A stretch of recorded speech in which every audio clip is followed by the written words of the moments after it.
해마다 연초가 되면은 주로 많이 쓰이는 인사말, 나누는 말들이 뭐냐면, 복 많이 받으세요.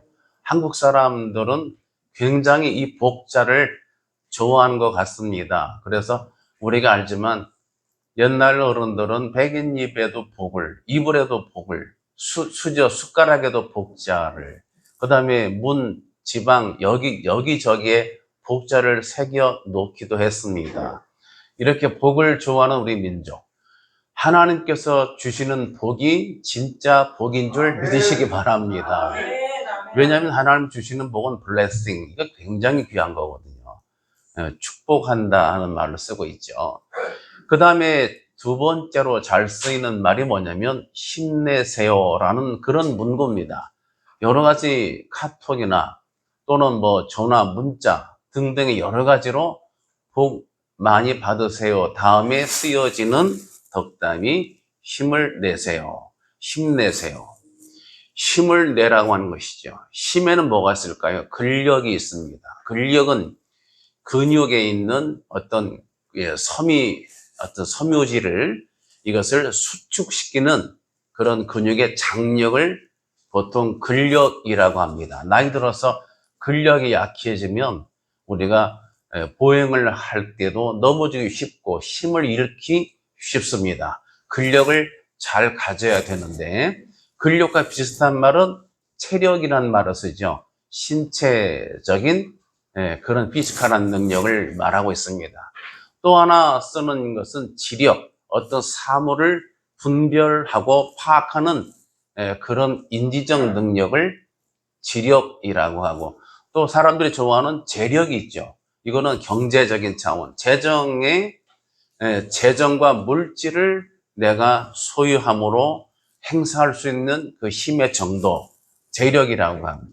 그 다음에 국력이 있습니다. 이 국가가 가지는 지위와 맞물려 있는, 국가적으로 인정받거나 행사할 수 있는 힘을 국력이라고 합니다. 그래서 이 국력이 약한 국가는, 이거는 이제 약소 국가, 국력이 강한 나라는 강대국, 이렇게 우리가 지칭을 하기도 합니다. 이렇게 많은 힘들이 우리 가운데 존재하고 있는데, 이런 힘이 정말 힘이 되려면 중요한 전제가 하나 따라 붙습니다. 그건 뭐냐면 남의 것이 아니라 내 것이어야 됩니다. 내가 쓸 수 있는, 내가 중심에 서서 이것을 운용할 수 있는 힘이 나의 것이지, 다른 사람, 옆집에 사는 분 또는 동네 어떤 분의 힘이 내 힘이 될 수는 없습니다. 그 다음에 또 하나의 전제는 뭐냐면 이 힘의 유효성의 길입니다.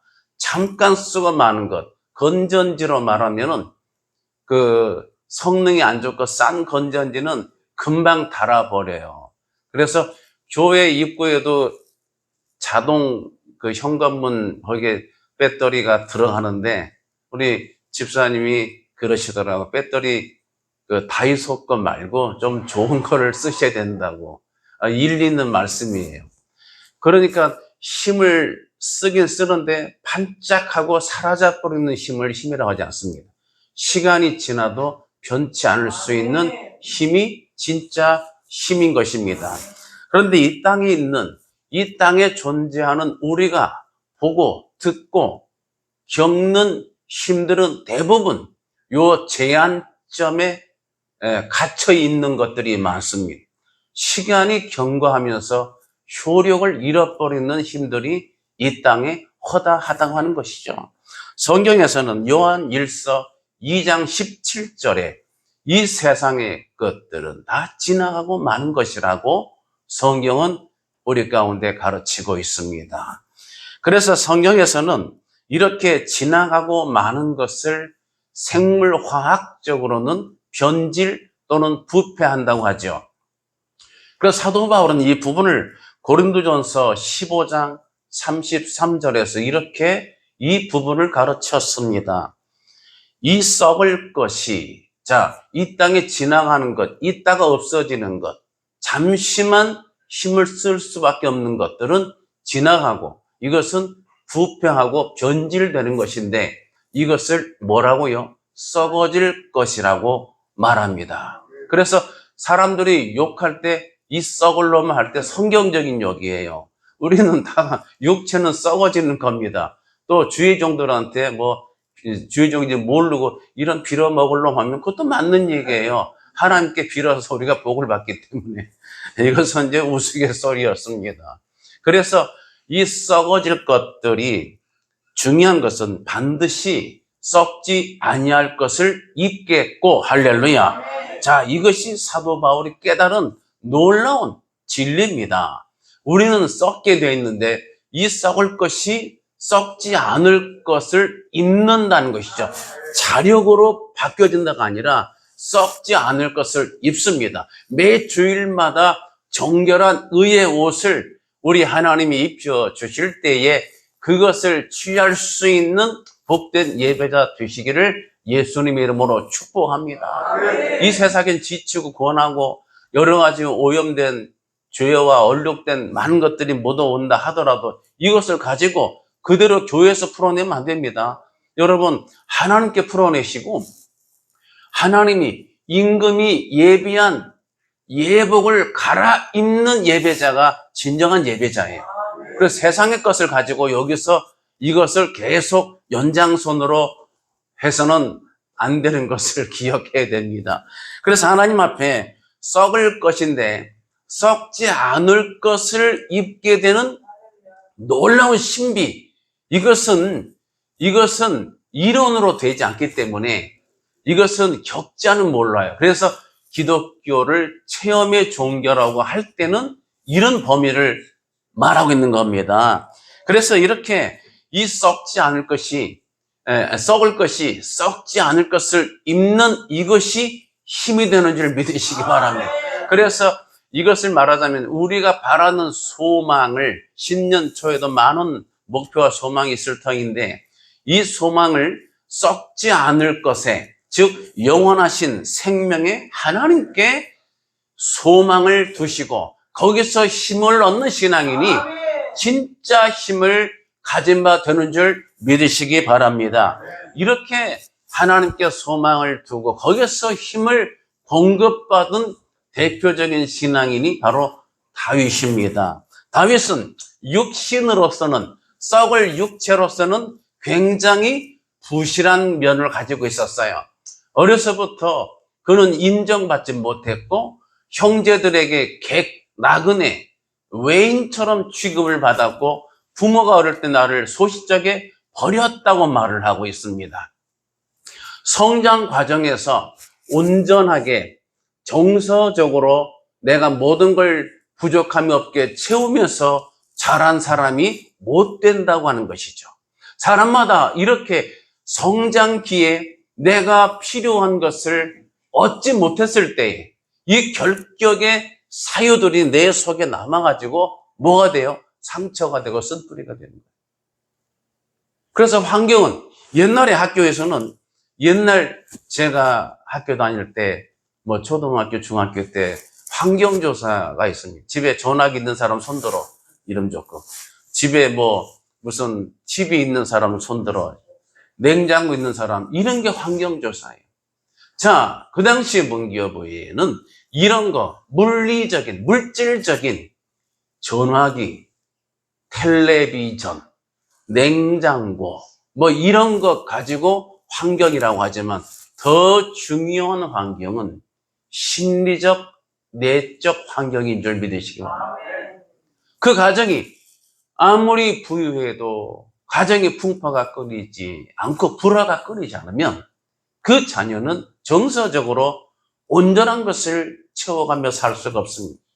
반대로 비록 형편은 어려워서 전화기 없습니다. 냉장고 해고노 없습니다. 텔레비전 없습니다. 그럴지언정 화목하게 살면 그 정서적인 충만함이 돈 주고 살 수 없는 귀한 것이 되는 거예요. 그래서 살찐 고기를 먹고 다투는 것보다 채소를 먹고 화목하는 것이 훨씬 낫다고 성경이 가르치고 있는 거예요. 다윗은 이런 면에서, 환경 면에서 그가 고백한 결격 사유는 외적 물리적 환경의 아픔이 아니라 내면적, 심리적 환경의 결격이고 아픔인 거예요. 자라면서 계속 상처를 받으며 자란 거예요. 마지막 사무엘 선지자가 기름 부음 할 때도 그는 제껴진 상태였습니다. 이런 상태로 있다가 하나님께 쓰임받았지.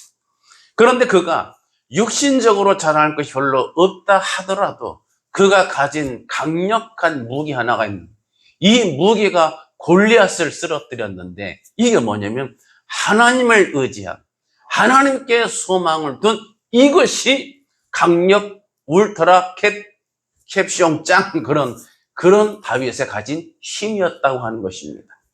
사랑하는 예배자, 이런 다윗이 이런 소망을 고백한 말씀이 시편 62편 5절에 보면 나의 영혼아 잠잠히 하나님만 바라라. 저는 이 말씀을 묵상할 때 늘 찔린 말씀입니다. 잠잠히. 불평도 많잖아요. 애로사항도 많고 투덜거리즘도 많이 생기잖아요. 그런데 잠잠히 애로사항이 많더라도, 여러 가지 불만족스러워, 여러 가지 정말 공격받고 애로사항이 많아도 잠잠히 어떻게 하라고요? 하나님만 바라라. 모든 나의 소망이 그로부터 나오는도다. 이 귀한 고백이.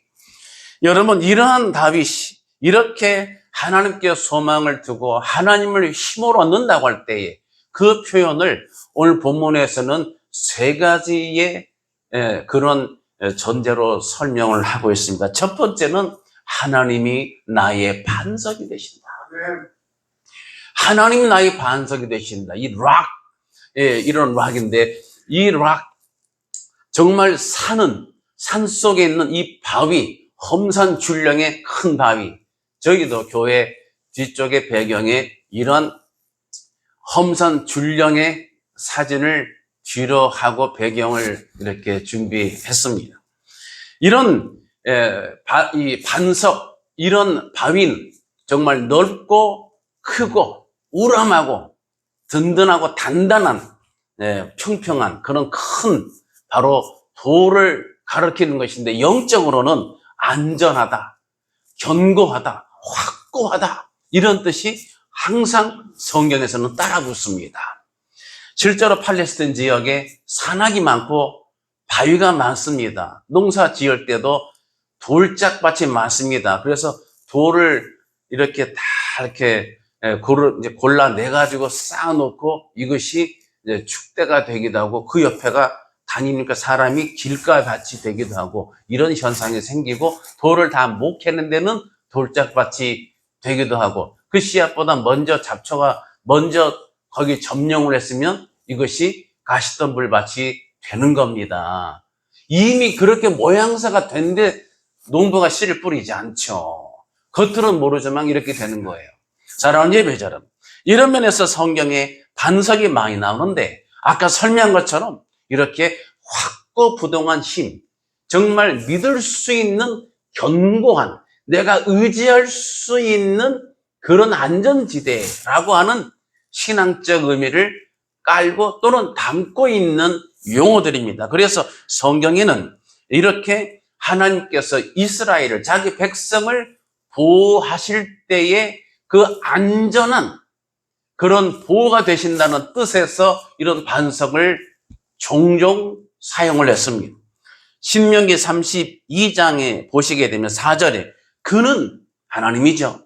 반석이시니 그가 하신 일이 완전하고 그의 모든 길이 정의롭고 진실하고 거짓이 없으신 하나님이시니, 이렇게 기록하고 있습니다. 우리 하나님께서 반석이시기 때문에 반석의 성질을 빗대서 하나님은 거짓이 없으시고 또 공의로우시고 바르시고 진실하시고 정의로우시다, 이렇게 성경이 기록한 것입니다.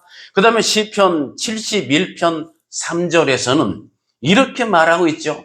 주는 내가 항상 피하여 숨을 바위가 되소서, 주께서 나를 구원하라 명령하셨으니 이는 주께서 나의 반석이시요, 이렇게 고백하고 있습니다. 신년 초에 여러분과 여러분의 가정에 여호와 하나님이 반석 되심을 날마다 체험하시기를 예수님의 이름으로 축복합니다.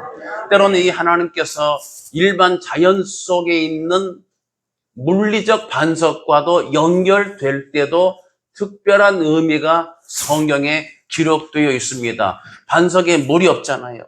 우리가 물을 필요하는데 물을 얻을 수 없는 그런 지대, 또 물을 얻을 수 없는 그런 환경을 만나게 되죠. 곤고하죠. 이스라엘 백성이 그러했습니다. 저들이 광야 행군에 해 나갈 때에 물을 얻을 수 없는, 특히 사막지대, 광야를 지나는데 물이 필수 아니겠습니까? 육신의 피로든 말할 것도 없고 길이 험해서 돌아가는 것도 정말 힘들어 죽을 지경인데 물이 없으면 저들은 생존조차를 할 수가 없습니다.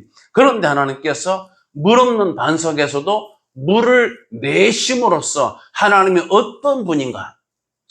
때로는 하나님이 반석이 되시고 때로는 반석에서 물을 내게도 하시는 이스라엘 백성들에게는 정말 신묘막측한 그런 하나님이신 것을 하나님께서 성경의 여러 사건들을 통해 보여주신 것입니다. 그래서 하나님께서는 호렙산에 있는 반석 위에 모세를 통해서 내 앞에 서리니 너는 그 반석을 치라. 그것에서 물이 나오리니 백성이 마시리라. 모세가 그 말씀을 듣고 이스라엘 장로들의 목전에서 그대로 행하니라. 그래서 물 없는 반석에서 물을 내게 하셨다고 하는 겁니다. 사랑하는 예배자 여러분, 이렇게 물 없는 반석에서 목마른 백성들에게 물을 공급해 주실 수 있는 그 하나님이 오늘을 살아갈 때에 저와 여러분에게도 마찬가지예요.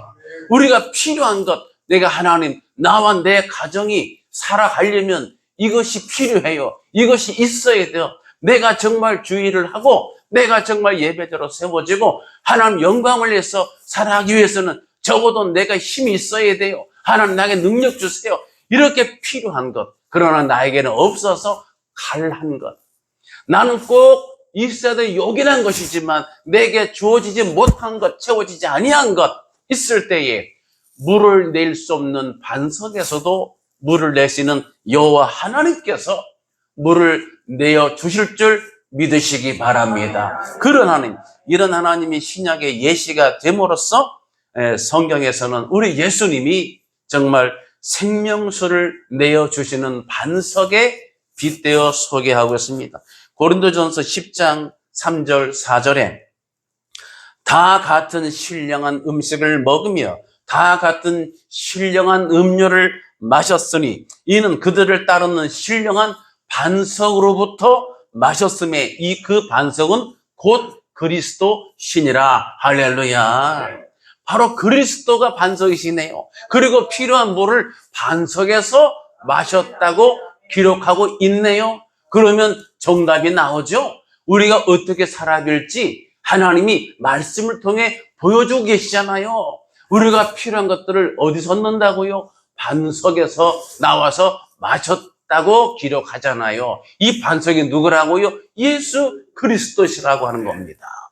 예수 그리스도 안에 저와 여러분이 구하고 필요한 것, 갈해서 원하고 있는 것을 채울 수 있는 그러한 곳이 바로 예수 그리스도 안에 계시는 줄 깨닫고 믿으시기 바랍니다. 그래서 하나님께서 나의 반석이 되신다는 것은 하나님이 내 인생에 정말 가장 견고한 기초가 되어주신다. 그리고 내가 피할 가장 안전한 피난처, 거처가 되어주신다. 내 삶에 흔들리지 않는, 이렇게 정말 시건치 아니하시는 하나님이시기 때문에 구원을 주셨을 때, 은혜 주셨을 때 줬다 뺐다 하시는 게 아니라 나에게 은혜 주셨을 때 이것이 흔들리지 않도록 반석과 같은 은혜를 주시는 이가 여호와 하나님이시다 하는 거죠. 이 신앙 고백이 1년 내내에 저와 여러분의 입술에서 떠나지 않는 복된 신앙이 되시기를 예수님의 이름으로 축복합니다. 두 번째는 하나님이 나의 요새가 되신다. 성경에 요새가 몇 군데 나와 있죠. 여러분 우리가 아는 것처럼 하솔, 게셀 무기또에 있는 그쪽에 예루살렘에 있는 큰 방어벽인 솔로몬 요새가 하나 있고요. 그 다음에 유대 독립군이 로마에 저항할 때 썼던 그 유명한 마사다 요새가 또 있고요. 그 다음에 또 그 사해 근처에 있는 엔게디 광야에 있던 엔게디 요새가 있고요. 또 하나는 그 예루살렘 시온 성, 시온산, 시온성을 또 요새라는 의미로 쓰기도 합니다.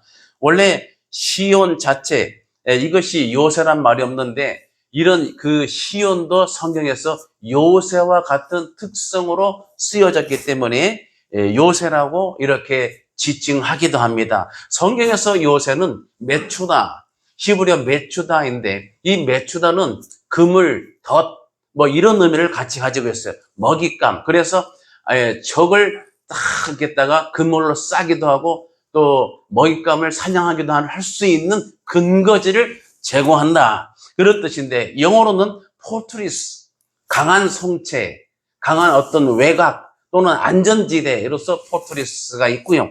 또 하나는 스트롱홀드. 스트롱홀드는 어떤 본거지인데 아주 강력하게 구비가 된 근거지, 본거지, 스트롱홀드를 씁니다. 또 하나는 fortification. 이것은 성벽이나 성체 보는데 강화된 겁니다. 보통 유리도 강화유리라고 있잖아요. 일반 유리도 있지만 이것처럼 뭔가 강화가 되어서 성체나 보루가 아주 튼튼한 이런 경우를 fortification이라고 말하는데 이렇게 fortress나 fortification이나 이런 모든 stronghold나 이 모든 것들이 성경이 말하는 요새에 해당되는 개념들이에요. 그래서 다윗이 전쟁을 많이 치러봤는데 요새가 얼마나 요긴한지 같은 요자인데 정말 불리하고 아주 치명적일 때는 요새가 있는 것과 없는 것의 차이가 정말 하늘과 땅 차이죠. 그래서 다윗은 요새를 준비해 놓는 것, 확보한 것이 얼마나 중요한지를 알기 때문에 그는 하나님을 요새라고 불렀습니다. 시편 18편 2절에서도 여호와는 나의 반석이시요 나의 요새시요 할렐루야. 전쟁을 치러본 다윗이 정말 불리할 때 적의 화살이 날아오고 적의 창이 막 던져서 날아올 때에 그 불리하고 아주 애처로울 때에 요새가 있고 없고가 얼마나 큰 차이겠습니까? 바로 만군의 주 여호와 하나님이 금년 한 해 살아오는 저와 여러분들에게 이렇게 가장 견고하고 든든한 요새가 되는 줄 믿으시기 바랍니다. 그렇다면 이런 요새는 누구에게 주어지는 것인가? 이 질문을 함께 떠올려 봐야 됩니다. 아무에게나 그렇지 않습니다. 일단은 우선적으로 교만한 자 해당이 안 됩니다. 거짓으로 사는 인생 해당이 안 됩니다. 이 하나님의 요새가 되시는 사람은 다윗과 같이 정말 의로움을 추구하는 사람. 비록 내가 육신적으로는 의롭지 못해도 하나님 주의 의의 길로 행케 하소서. 하나님의 의를 내가 최우선 가치로 고백하고 구할 수 있는 그런 사람들에게 주어집니다. 정직히 행하는 인생에게 주어집니다. 성경 기록 보면 또 하나가 누구냐면 가난하고 궁핍한 자에게 주어집니다. 시편 9편 18절에 이렇게 기록하고 있습니다. 궁핍한 자가 항상 잊어버림을 당하지 아니하며 가난한 자들이 영원히 실망하지 아니하리로다. 여기서 잊어버림을 당하지 않고 또 영원히 실망하지 않는다는 것은 단지 인간사의 인간관계에 일어난 일을 빗대 말하는 게 아닙니다. 하나님과의 관계, 하나님 면전에서 그렇습니다. 그래서 가난하고 궁핍한 자 또는 궁핍하고 가난한 자들, 이런 자들도 하나님이 저들을 보호해 주셔서 저들에게 요새가 되어 주시는데 왜 그렇습니까? 하나님이 바로 자녀를 긍휼히 여기는 천부 되신 하나님이시기 때문에 그렇다고 하는 거예요. 그래서 자기 자녀의 약함을 볼 때 부모는 아주 건장한 자식보다 좀 못나고 질병도 있고 잔병치레하는 또는 이런 물리적, 육신적인 게 아니라 정신적으로 뭔가 야무지지 못하고 뭔가 좀 떨어진 것 같고 부족해 보는 자식이 있다고 하면 부모는 더 마음이 가고 애처로하게 되겠죠. 더 그 모자란 자식을 위해서 더 마음을 쓰고 더 뭔가 긍휼히 여기는 심정으로 돌봐주려 하겠죠. 이것이 천부 대신 하나님의 마음이라고 합니다. 사랑하는 예배자, 그래서 하나님의 요새 되심은 교만한 자, 거짓된 자가 아니라 정직히 행하는 자, 의를 사모하는 자, 가난하고 궁핍한 자, 그리고 마지막으로 주를 의지하는 자에게 주어지는 줄 믿으시기 바랍니다. 시편 9편 10절에 여호와여 주의 이름을 아는 자는 주를 의지하오리니 이는 주를 찾는 자들을 버리지 아니하심이라라. 사랑하는 예배자 여러분, 하나님의 요새가 되시면 끄떡없습니다. 아무리 정말 세상에서 정말 세상이 요동치고 아무리 세상 모든 사람들이 공격을 하고 정말 온갖 쓴뿌리를 집어 던져도 하나님이 요새가 되시고 그 요새 안에 거하기만 하시면 금년 안에 어떤 문제가 와도 끄떡없다는 것을 여러분 분명히 기억하시고 입술로 선포하시고 날마다 승리하시기를 축복합니다. 마지막 세 번째로는 다윗이 하나님을 힘으로 고백할 수 있었던 세 번째가 하나님 여호와가 나의 방패가 되어주시기 때문입니다. 성경은 우리 인생을 하나님이 지어주셨기 때문에 우리의 특성을 너무나 잘 알고 있어요. 그래서 정말 전쟁과 관련해서 특별히 자기 자녀들이, 주의 백성들이 어떤 것에 민감한지를 잘 알고 있습니다. 여러분 전쟁할 때에 두 가지가 중요한, 하나는 뭐냐면 적의 공격력이 얼마 정도인지, 뭐 지피지기 백전백승이란 말과 비슷한데요. 원수마귀 사단의 전략과 그들의 계략이 얼마나 간교하고 집요한지를 하나님이 모르지 않으세요. 그 다음에 또 하나가 적들의 화력을, 적들의 그런 모든 전술 전략의 파악도 중요한 반면에 그 다음에 이쪽, 그 적들을 싸워야 되는 하나님의 자기 백성들의 수준 상태, 이게 뭐냐면 방어력입니다. 우리가 말하는 여러 이제 질병에는 백신과 같이 이런 방어력이 있어야죠. 이걸 신체적인 지수로는 면역력이라고 말합니다. 저희 노예에 계시는 제가 정말 존경하는 한 목사님은 우리 교회에 와서 그때 하면 식사하는데 깜짝 놀랐어요. 병원에 와서 여러 조사하면 그 면역이 일반 사람이 평균 수치가 한 500 정도 되면 그분은 1700이랍니다. 의사들이 깜짝 놀라지고 목사님 같은 분은 암도 올 수가 없어요. 면역이 그렇게 강력한 무기더라고요. 그러니까 공격도 중요한데 방어가 중요해요. 저도 총에서 족구할 때, 요새는 좀 못하고 있습니다만, 족구할 때 공격을 잘하는 것도 중요한데 이게 이제 서로 선수 잘하는 목사님을 우리 편으로 하려고 막 신랑이 버려서 이제 편을 짜요.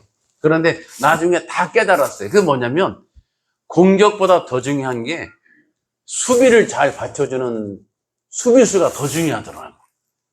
수비수가 다 공격을 막아주면 까딱 없으니까. 그래서 수비수가 막아주면 그 팀이 이기는 걸 알고 수비수가 인기가 올라갔어요. 저도 수비수 쪽에 속하고 있습니다.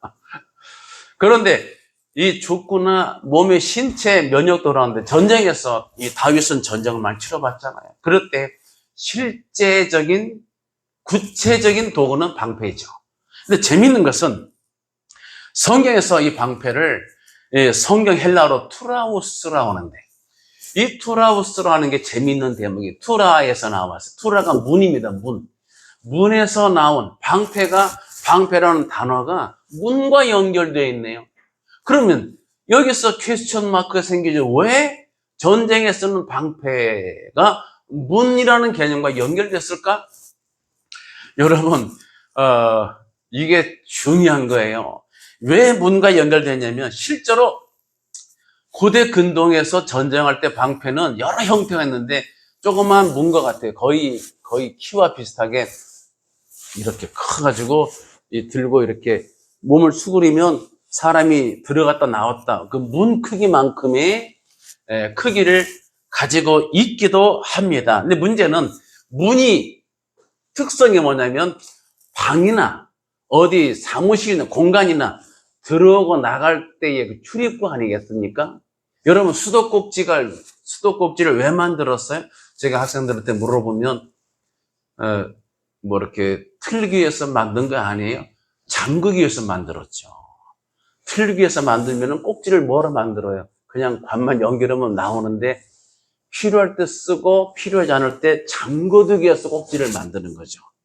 이 잠그는 기능은 또 틀 때 틀 수 있도록 잠그는 거죠. 하나님의 계시도 그래서 감추어놓은 것이 하나님 계신데 감춰냈다가 들춰내셨다는 게 아포칼립시스 계시의 뜻이 바로 그렇게 되기도 하지요. 자, 문제는 다시 돌아와서요. 그래서 수도꼭지가 있어서 물을 잠그었다가 필요할 때 쓰고 열고 닫고 하는 기능으로 수도꼭지 잠금 기능을 둔 겁니다. 문이 그렇습니다. 그럼 무슨 뜻이겠어요? 적들이 공격할 때는 문을 잠궈야죠. 문을 닫아버려야죠. 그 다음에 복이 들어오고 은혜가 들어오고 평강이 들어올 때는 문을 활짝 열어야죠. 할렐루야.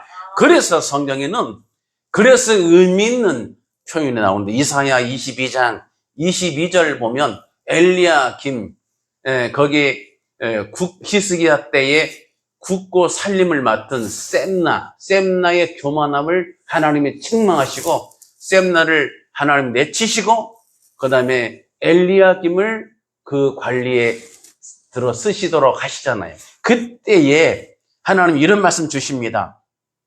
내가 또 다윗의 집의 열쇠를 이제 히스기야 그 왕권입니다.